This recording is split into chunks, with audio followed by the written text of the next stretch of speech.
ka etsa manga no ska ka kwa ska ba tswenya ska ka silo go bona o ska tšea silo go bona a ba romele batho ba ka moshing ba tle ka mo batlang feta ba le yena se tšhaba se kgone go mo thuša se se ditše mo ga rile Isaac ra itse ba taba o iboletse gore ga ro ba lešio mo tšhaba Isaac o ile ka gae na a ra senke ke ya ka gae ka gobane ngaka ke motswantle ngaka ga yona ra bolela yona ka kwa rena o ska ya motsimolo o ska tlo ba tshwenya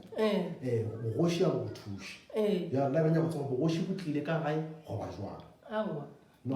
mo a senke go itla motho no re a leboga mang le gona a ko lebele lehlakore la gore ga re batla ba thuša ke re mpole mme o tlhalositše taba gore yena ga a šome and then ge o ka re o lateledišeša gabotse taba eke go bontšha gore Isaac thušo o tlogile a tlhalosa taba gore thušo a nyakang ke kgolokgolo ya gore a boele ka gae so go ya ka mme gabotse ena ge a re a tle ka mo gae ba nyaka go na le ka mokgwa e leng gore maybe ba ka kgona go fokotša ka mokgwa a sotlegang ka gone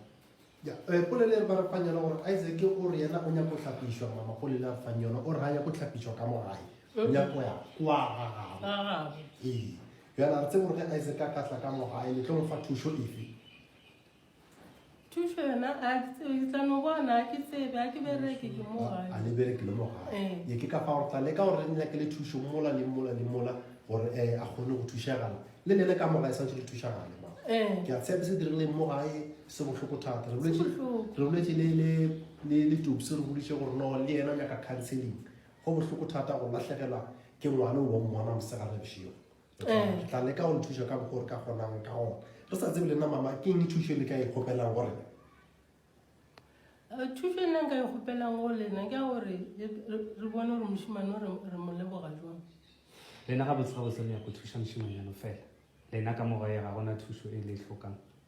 ka mogae re ka nthuša ka eng ka mogae ka mogae nka bolela maaka ke tsebe thušo ya ka nna ke e nyakang ke gore go time sello sa mošimanyana a thušagale a thušagale a kgone go hlapišwa ka mokgwa a dumelang ka gona no mama re a leboga